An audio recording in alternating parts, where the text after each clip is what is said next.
Lamia is a narrative poem written by the English poet John Keats, which first appeared in the volume Lamia, Isabella, the Eve of Saint Agnes and Other Poems, published in July 1820. The poem was written in 1819, during the famously productive period that produced his 1819 odes. It was composed soon after his La Belle Dame sans Merci, and his odes on melancholy, on indolence, on a Grecian urn and to a nightingale, and just before Ode to Autumn. The poem tells how the god Hermes hears of a nymph who is more beautiful than all. Hermes, searching for the nymph, instead comes across Lamia, trapped in the form of a serpent. She reveals the previously invisible nymph to him, and in return he restores her human form. She goes to seek a youth of Corinth, Lycius, while Hermes and his nymph depart together into the woods. The relationship between Lycius and Lamia, however, is destroyed when the sage Apollonius reveals Lamia's true identity at their wedding feast, whereupon she seemingly disappears and Lycius dies of grief. Lamia, by John Keats. Contents: Part 1. Part 2. Part 1 Poem Reading.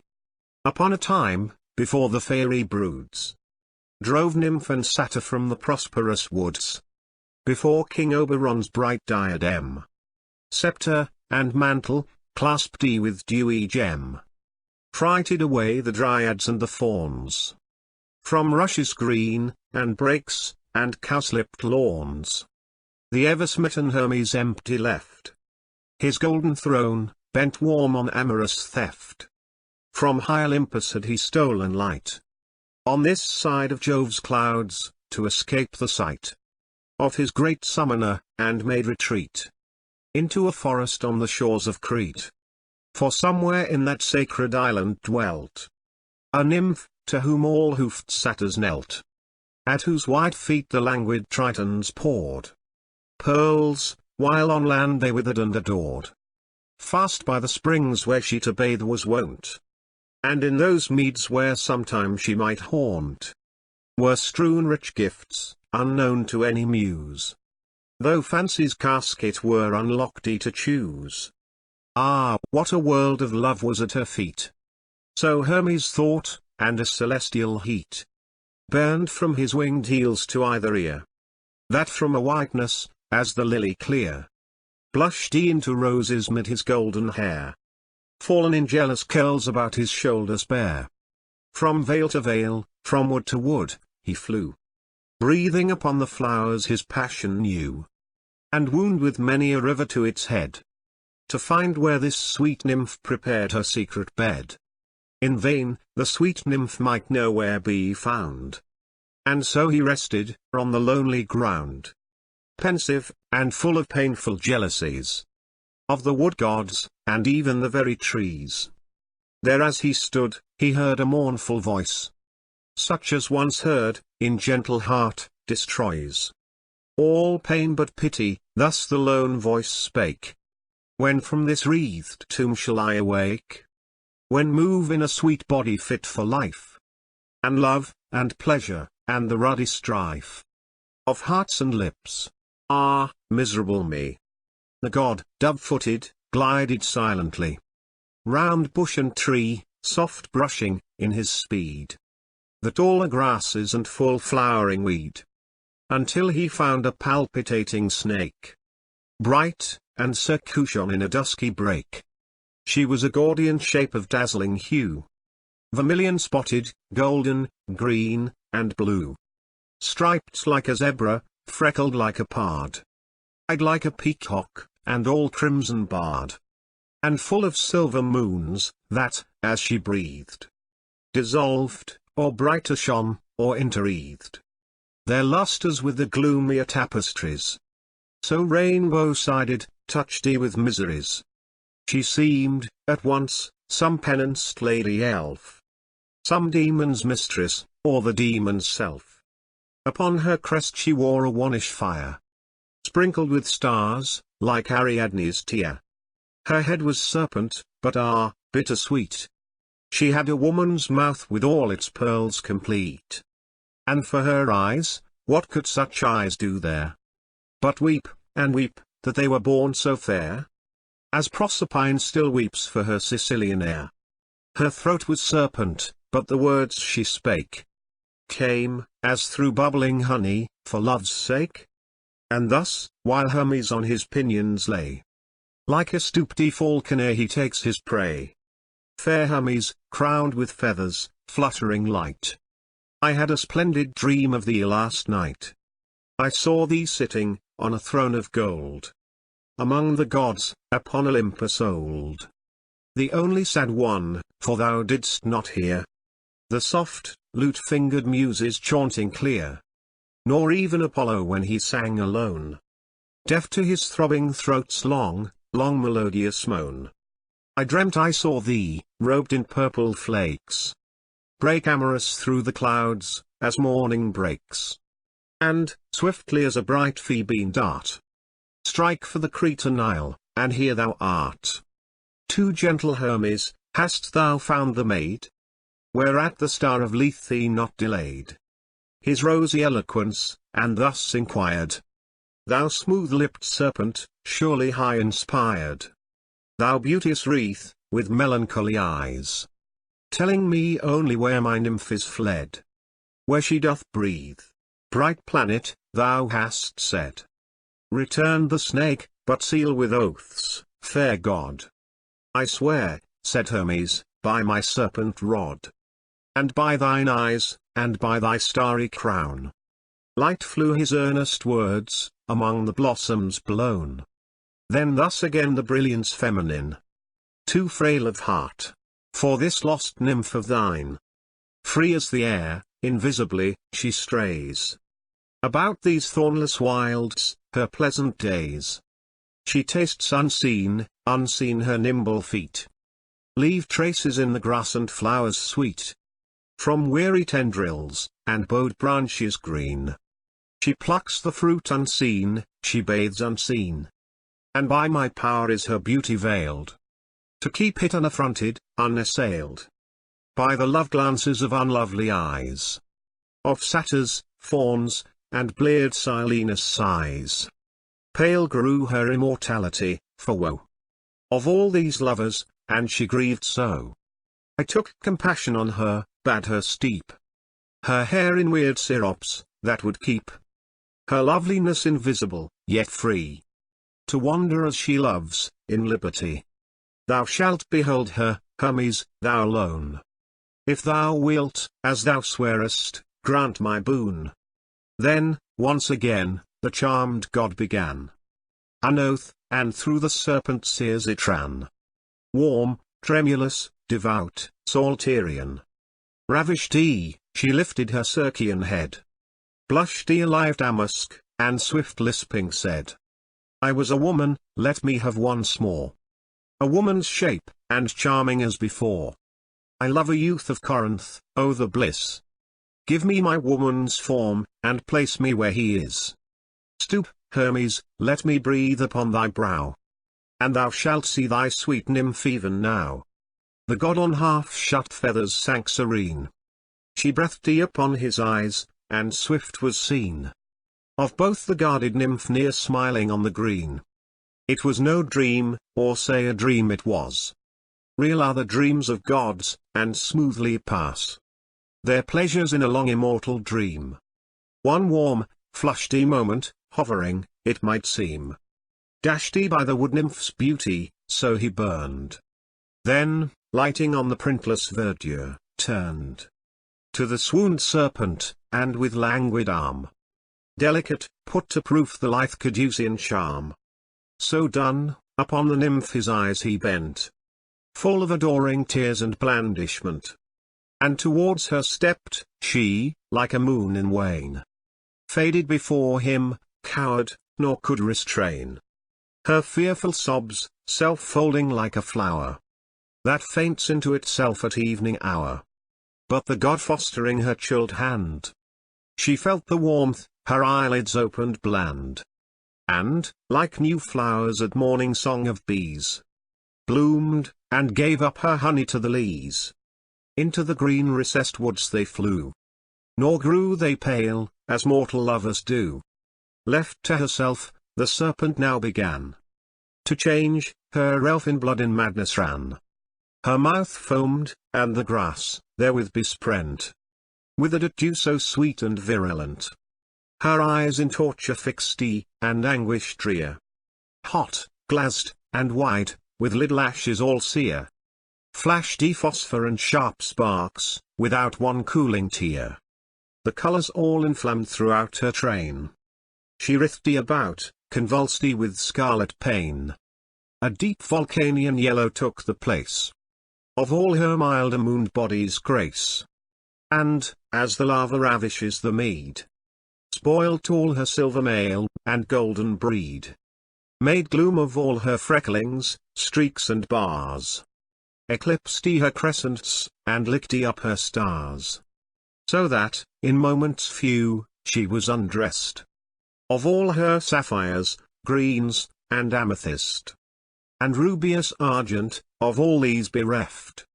Nothing but pain and ugliness were left. Still shone her crown, that vanished also she melted and disappeared as suddenly. And in the air, her new voice luting soft, cried, Lycius, gentle Lycius, borne aloft, with the bright mists about the mountains hoar. These words dissolved, Crete's forests heard no more. Whither fled Lamia, now a lady bright, a full-born beauty new and exquisite? She fled into that valley they pass o'er, who go to Corinth from Centria's shore, and rested at the foot of those wild hills, the rugged founts of the Paean rills, and of that other ridge whose barren back stretches, with all its mist and cloudy rack, southwestward to Cleone. There she stood, about a young bird's flutter from a wood, fair, on a sloping green of mossy tread, by a clear pool, wherein she passioned to see herself escaped from so sore ills, while her robes flaunted with the daffodils.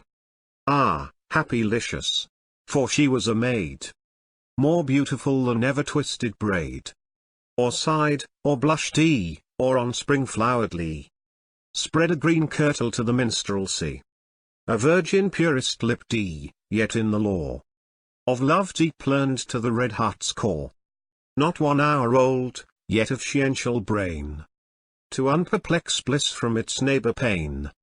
Define their pettish limits, and estrange their points of contact, and swift counterchange. Intrigue with the specious chaos, and dispart its most ambiguous atoms with sure art. As though in Cupid's college she had spent sweet days a lovely graduate, still unshent, and kept his rosy terms in idle languishment. Why this fair creature chose so fairily by the wayside to linger, we shall see. But first 'tis fit to tell how she could muse and dream, when in the serpent prison house, of all she list, strange or magnificent. How, ever, where she willed, her spirit went, whether to faint Elysium, or where down through tress-lifting waves the Nereids fare, wind into Thetis' bower by many a pearly stair, or where god Bacchus drains his cups divine, stretched out, at ease, beneath a glutinous pine, or where in Pluto's gardens palatine, Mulcibere's columns gleam in far Piazzian line. And sometimes into cities she would send her dream, with feast and rioting to blend. And once, while among mortals dreaming thus, she saw the young Corinthian Lycius charioting foremost in the envious race, like a young Jove with calm uneager face, and fell into a swooning love of him. Now in the moth time of that evening dim, he would return that way, as well she knew, to Corinth from the shore, for freshly blew the eastern soft wind, and his galley now grated the keystones with her brazen prow. In Port Centurias, from Aegina Isle, fresh anchored, whither he had been a while, to sacrifice to Jove, whose temple there waits with high marble doors for blood and incense rare. Jove heard his vows, and bettered his desire, for by some freakful chance he made retire from his companions, and set forth to walk perhaps grown wearied of their Corinth talk. Over the solitary hills he fared, thoughtless at first, but ere Eve's star appeared, his fantasy was lost, where reason fades. In the calm twilight of platonic shades, Lamia beheld him coming, near, more near, close to her passing, in indifference drear, his silent sandals swept the mossy green. So neighboured to him, and yet so unseen she stood, he passed, shut up in mysteries. His mind wrapped like his mantle, while her eyes followed his steps, and her neck regal white turned, syllabling thus, "Ah, Lycius bright! And will you leave me on the hills alone? Lycius, look back, and be some pity shown." He did, not with cold wonder fearingly, but Orpheus like at an Eurydice, for so delicious were the words she sung.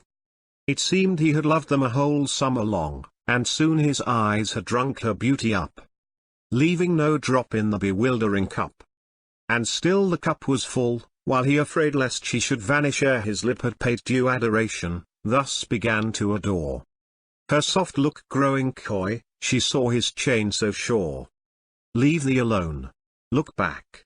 Ah, goddess, see whether my eyes can never turn from thee. For pity do not this sad heart belie. Even as thou vanishest so I shall die. Stay. Though a naiad of the rivers, stay. To thy far wishes will thy streams obey, stay. Though the greenest woods be thy domain, alone they can drink up the morning rain, though a descended Pleiad, will not one of thine harmonious sisters keep in tune thy spheres, and as thy silver proxy shine? So sweetly to these ravished ears of mine came thy sweet greeting, that if thou shouldst fade thy memory will waste me to a shade. For pity do not melt, if I should stay. Said Lamia, here, upon this floor of clay, and pain my steps upon these flowers too rough, what canst thou say or do of charm enough to dull the nice remembrance of my home? Thou canst not ask me with thee here to roam over these hills and vales, where no joy is, empty of immortality and bliss. Thou art a scholar, Lycius, and must know that finer spirits cannot breathe below in human climes, and live, alas, poor youth. What taste of purer air hast thou to soothe my essence? What serener palaces, where I may all my many senses please, and by mysterious sleights 100 thirsts appease? It cannot be, adieu. So said, she rose tiptoe with white arms spread. He, sick to loose the amorous promise of her lone complain, swooned, murmuring of love, and pale with pain. The cruel lady, without any show of sorrow for her tender favourite's woe, but rather, if her eyes could brighter be, with brighter eyes and slow amenity, put her new lips to his, and gave afresh the life she had so tangled in her mesh. And as he from one trance was wakening into another, she began to sing, happy in beauty, life, and love, and everything, a song of love, too sweet for earthly lyres. While, like held breath, the stars drew in their panting fires. And then she whispered in such trembling tone, as those who, safe together met alone for the first time through many anguished days, use other speech than looks, bidding him raise his drooping head, and clear his soul of doubt. For that she was a woman, and without any more subtle fluid in her veins than throbbing blood, and that the self-same pains inhabited her frail strung heart as his. And next she wondered how his eyes could miss her face so long in Corinth, where, she said, she dwelt but half retired, and there had led days happy as the gold coin could invent, without the aid of love, yet in content till she saw him, as once she passed him by, where 'gainst a column he leant thoughtfully at Venus' temple porch, mid baskets heaped of amorous herbs and flowers, newly reaped late on that eve, as 'twas the night before the Adonian feast, whereof she saw no more, but wept alone those days, for why should she adore? Lycius from death awoke into amaze to see her still, and singing so sweet lays, then from amaze into delight he fell, to hear her whisper woman's lore so well, and every word she spake enticked him on to unperplexed delight and pleasure known. Let the mad poets say whate'er they please of the sweets of fairies, peries, goddesses. There is not such a treat among them all, haunters of cavern, lake, and waterfall, as a real woman, lineal indeed, from Pirha's pebbles or old Adam's seed. Thus gentle Lamia judged, and judged aright, that Lycius could not love in half a fright. So threw the goddess off, and won his heart more pleasantly by playing woman's part, with no more awe than what her beauty gave, that, while it smote, still guaranteed to save. Lycius to all made eloquent reply, marrying to every word a twin-born sigh, and last, pointing to Corinth, asked her sweet, if 'twas too far that night for her soft feet. The way was short, for Lamia's eagerness made, by a spell, the triple league decrease to a few paces, not at all surmised by blinded Lycius, so in her comprised. They passed the city gates, he knew not how, so noiseless, and he never thought to know. As men talk in a dream, so Corinth all, throughout her palaces imperial, and all her populous streets and temples lewd, muttered, like tempest in the distance brewed, to the wide-spreaded night above her towers. Men, women, rich and poor, in the cool hours, shuffled their sandals o'er the pavement white, companioned or alone, while many a light flared, here and there, from wealthy festivals, and threw their moving shadows on the walls, or found them clustered in the corniced shade of some arched temple door, or dusky colonnade. Muffling his face, of greeting friends in fear, her fingers he pressed hard, as one came near, with curled grey beard, sharp eyes, and smooth bald crown.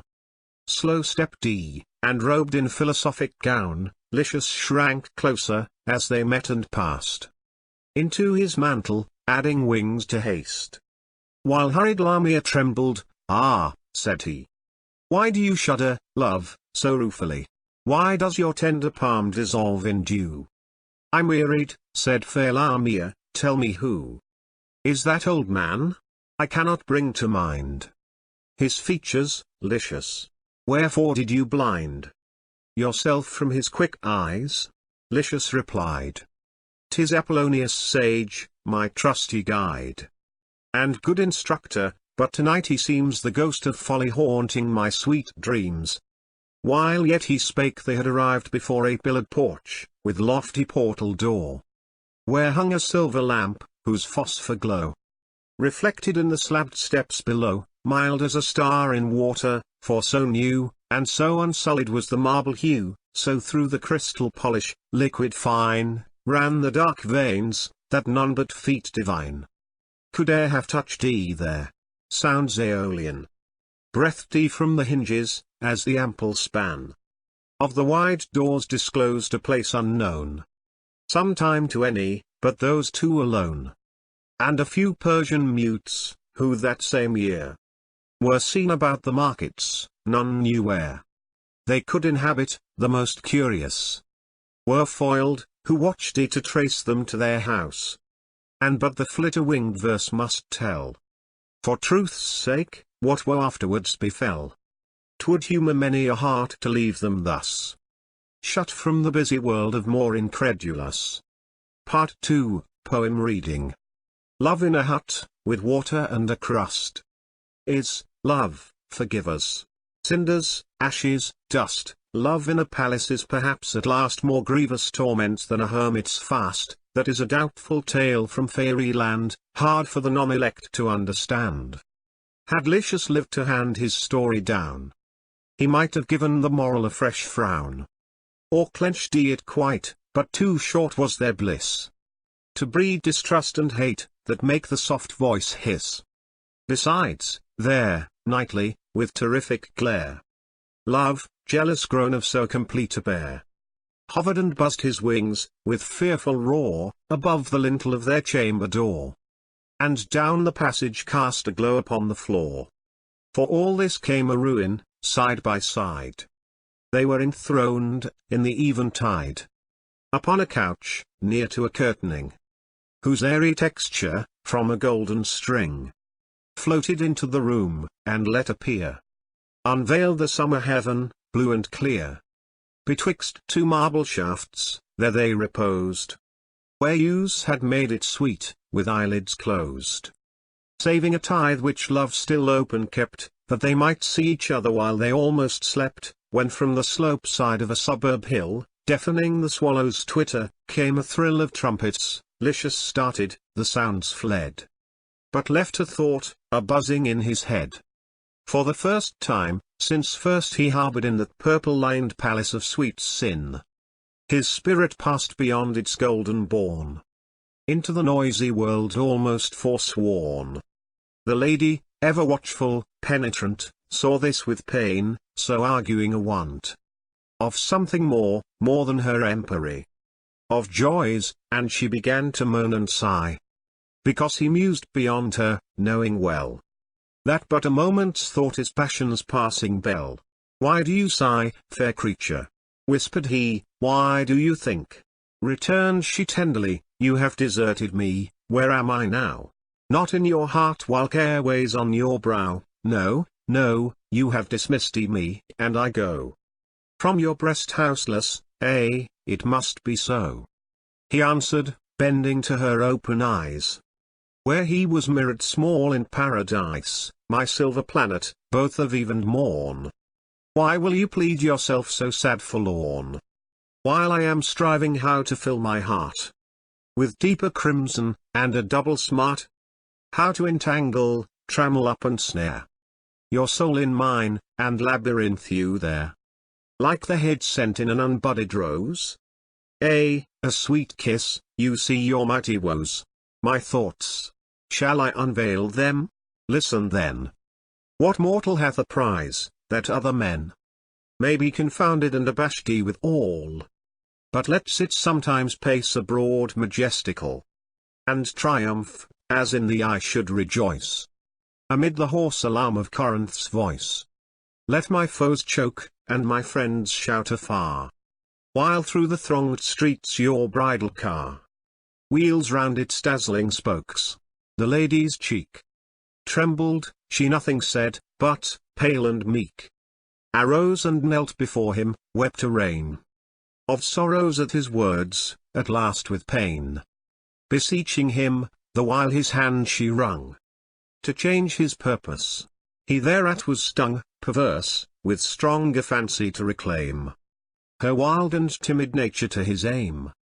Besides, for all his love, in self-despite, against his better self, he took delight, luxurious in her sorrows, soft and new.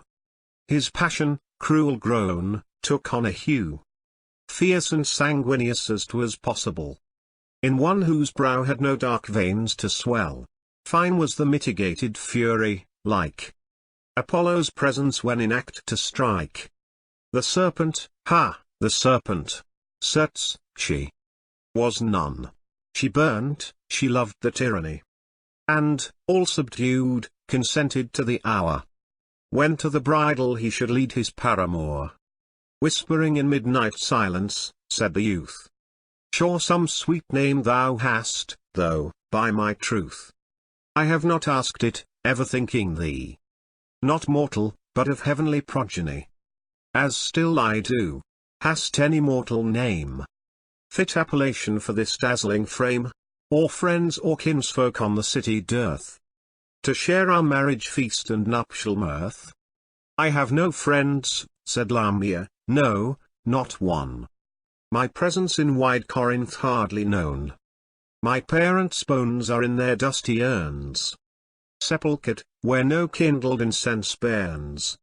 Seeing all their luckless race are dead, save me, and I neglect the holy rite for thee, even as you list invite your many guests. But if, as now it seems, your vision rests with any pleasure on me, do not bid old Apollonius from him keep me hid. Lycius, perplexed at words so blind and blank, made close inquiry, from whose touch she shrank, feigning asleep, and he to the dull shade of deep sleep in a moment was betrayed. It was the custom then to bring away the bride from home at blushing shut of day, veiled, in a chariot, heralded along by strewn flowers, torches, and a marriage song. With other pageants, but this fair unknown had not a friend, so being left alone, Lycius was gone to summon all his kin. And knowing surely she could never win his foolish heart from its mad pompousness, she set herself, high-thoughted, how to dress the misery in fit magnificence.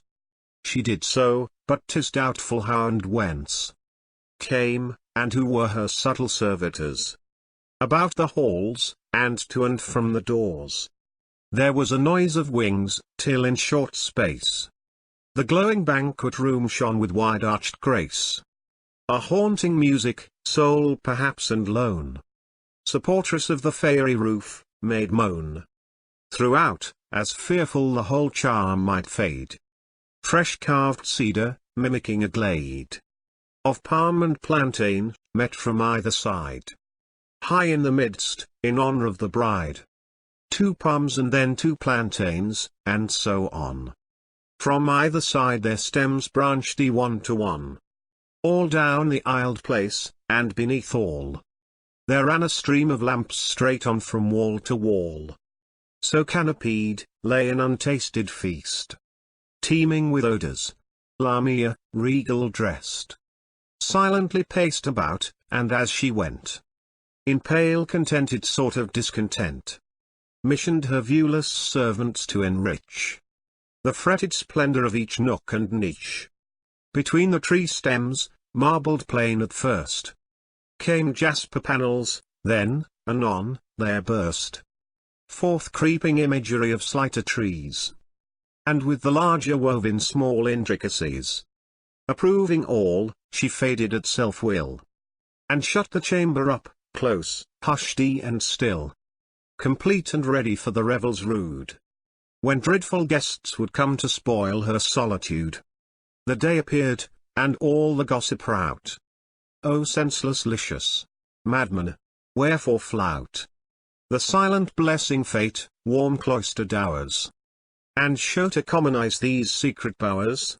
The herd approached each guest, with busy brain, arriving at the portal, gazed amain, and entered marveling, for they knew the street, remembered it from childhood all complete, without a gap, yet ne'er before had seen that royal porch, that high-built fair demesne. So in they hurried all, massed, curious and keen, save one, who looked thereon with eye severe, and with calm planted steps walked in austere. 'Twas Apollonius. Something too he laughed as though some knotty problem, that had daft his patient thought, had now begun to thaw, and solve and melt. 'Twas just as he foresaw. He met within the murmurous vestibule his young disciple. "'Tis no common rule, Lycius," said he, "for uninvited guest to force himself upon you, and infest with an unbidden presence the bright throng of younger friends. Yet must I do this wrong, and you forgive me." Lycius blushed and led the old man through the inner doors broad spread, with reconciling words and courteous mien, turning into sweet milk the sophist's spleen. Of wealthy lustre was the banquet room, filled with pervading brilliance and perfume.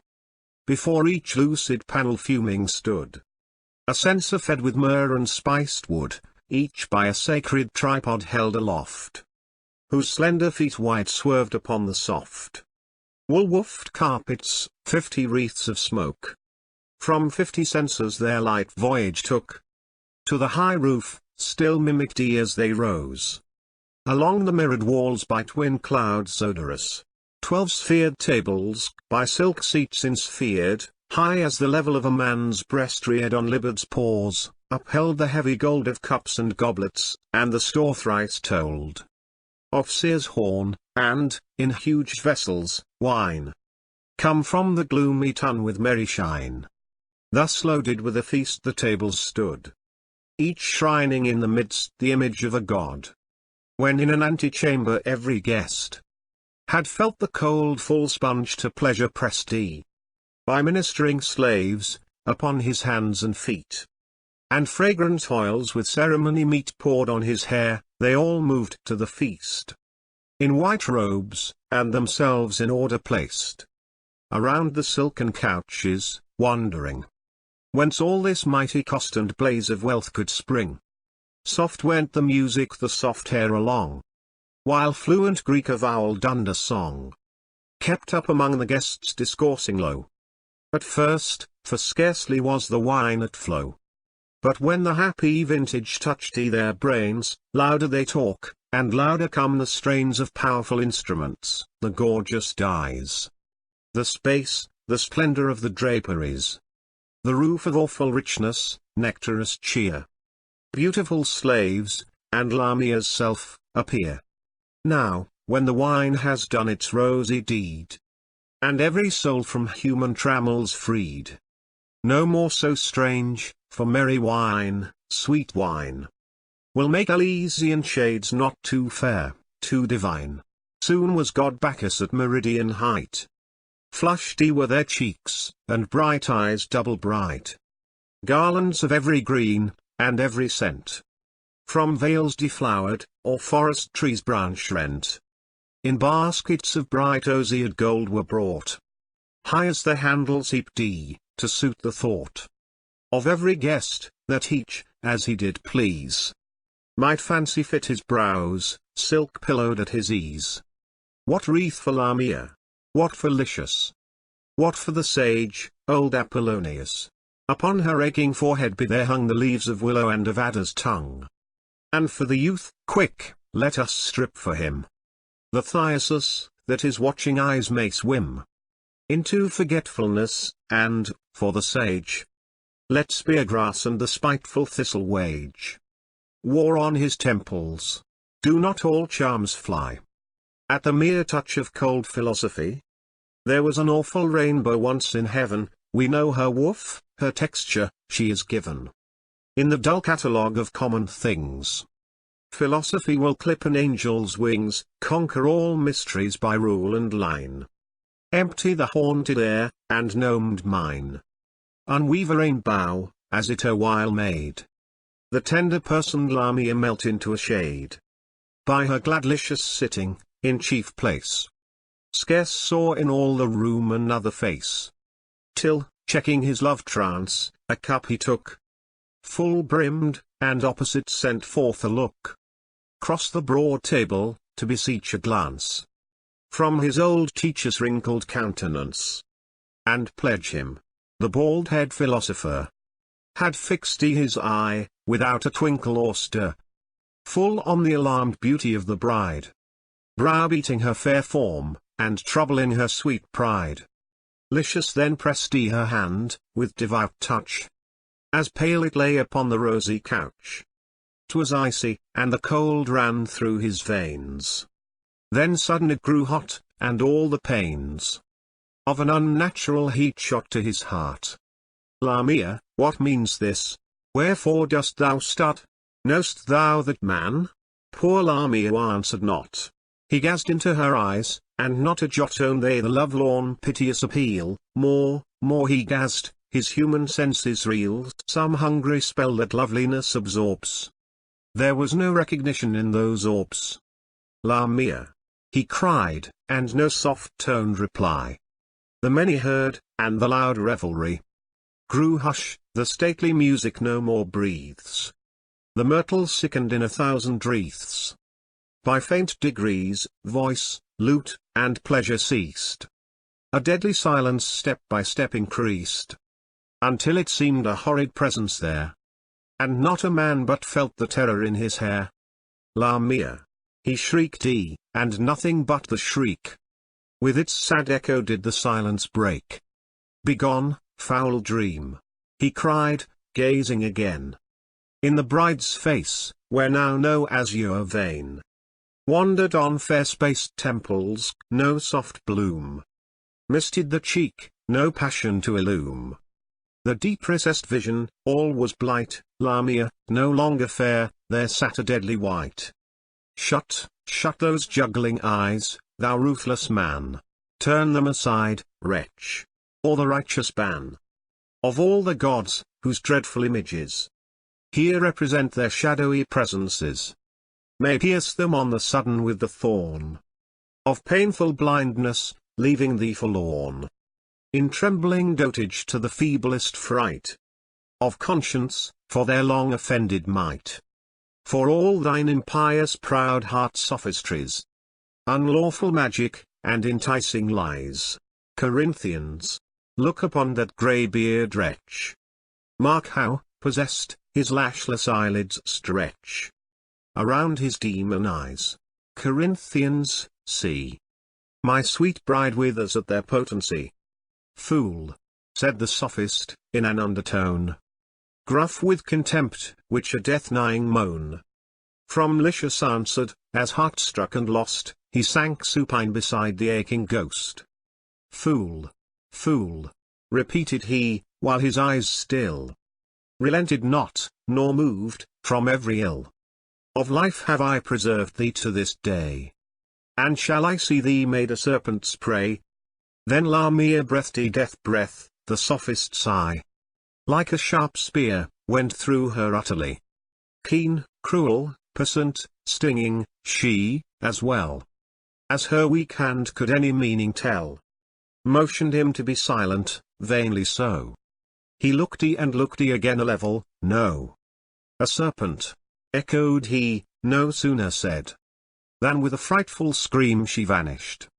And Lycius' arms were empty of delight, as were his limbs of life, from that same night. On the high couch he lay. His friends came round, supported him, no pulse, or breath they found. And, in its marriage robe, the heavy body wound. End of the poem. Thank you.